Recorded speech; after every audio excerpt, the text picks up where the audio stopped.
on earbuds, club systems. At the front door. The music you're making has low bass frequencies. Rita Ora has low bass frequencies. But using studio monitors, you can't hear low bass frequencies. Let's see what these frequencies are, where the speakers give up, and what you can do about it. To the sparks of storm, it's the midnight clock.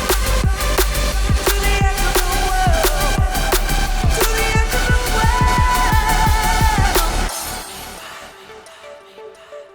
world. Okay, so the first question is, what frequencies are we talking about?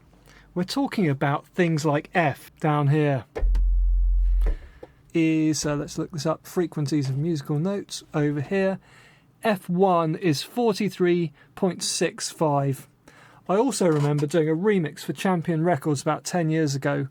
Ford did a remix for them, and they said that we shouldn't even temporarily use C1, which is 32.7 on this 440 tuning scale thing. However, we recently did a drum and bass thing and we needed a good low thundering note, and we used an A sharp. That was 29 hertz, and in a club that sounds really good. Let's take a listen to these frequencies playing. So I'm going to start at a C2, which is obviously very high, and then we'll go through to the A. Actually, let's go through to the A. I've put that up on screen. Let's get those a bit bigger so we can see what's actually playing.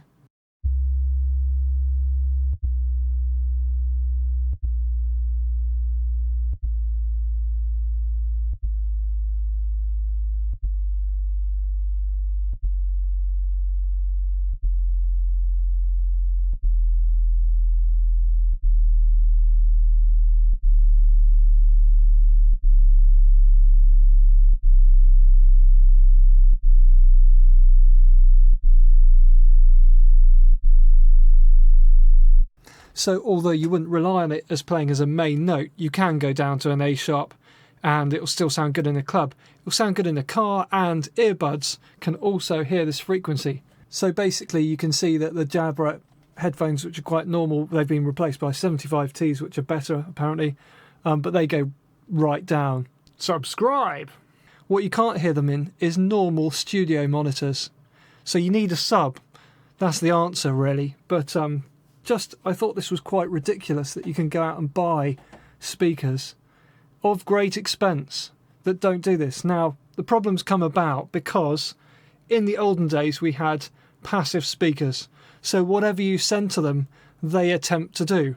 So in my old Absolute 2 Spirits, we used to make sounds, and occasionally there'd be a sub-frequency which wasn't meant to be there, but it would be there at about 4 hertz, and you could see the speaker actually moving like this. Couldn't hear anything because it's below any useful frequency, but it would attempt it. But new speakers like Adam A7Xs don't even attempt low frequencies, they drop off.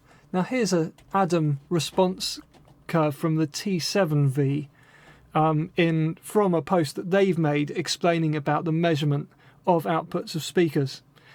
And if you look over here, this is 100 hertz. I assume this is 90, 80, 70, 60. Once you go past 60 hertz, it's dropping off. Now they deem 10 dB drop off as okay, so 50, 45. So they say these speakers give you response from 45 hertz. Obviously, according to this graph, they've pretty much had it by the time we get to 50 hertz. What note is that? So if we look over here, we can see frequencies of musical notes. They're giving up at 50 hertz, so that's a G sharp. 49 hertz is a G.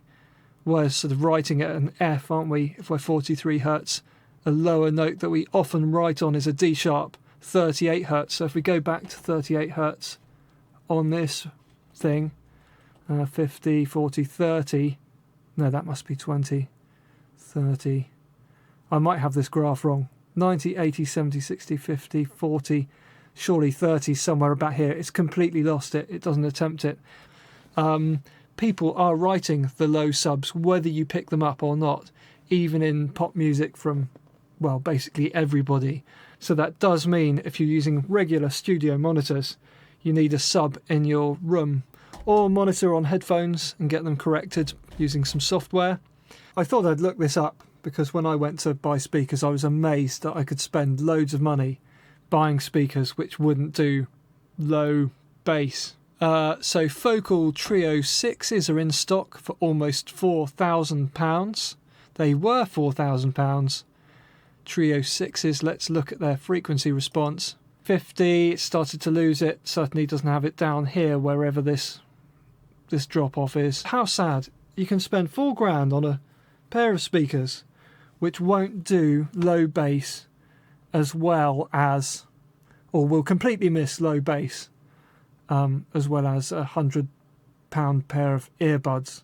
I suppose what I'm saying is I'm surprised or I was surprised a few years ago to find that speakers don't do this when they used to. They really did. Passive speakers used to really go for it until they gave up.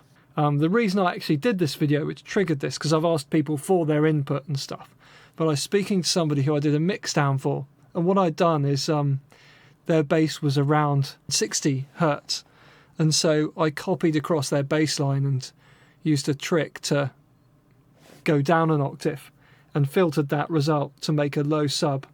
And when I'd done this mix down and sent it back, there's 4 people in the group and none of them said, hey, you've added sub bass in, this has really sorted out the track, this is amazing, or you've ruined it, or whatever. And the other day I spoke to one of them on the phone and they're really serious about their group, and they've bought the same pair of monitors, all of them, so that when they listen back they're hearing the same thing, which is such a good idea. But they've gone and bought some M audio speakers but with no sub, so none of them heard the sub that I was giving them. And of course, as soon as you get in a car on earbuds or in a club, then you would hear the sub. It appears we don't know about this as a problem. Anyway, lots more videos on this, I'm sure, and I'm sure the responses will be interesting in the comments. I wonder in the future though, or whether there's going to be a point where we don't go any lower, because loads of DJs have got regular decks or expensive decks, are listening on studio monitors, so they can't hear low bass. So going really, really low, they're not going to feel it like they do a G or an F. So if you do go down to D sharp as your main low, then will DJs really care? The bedroom DJs won't care, and lots of that streaming stuff that happens online. Actually, streaming stuff does happen online, doesn't it?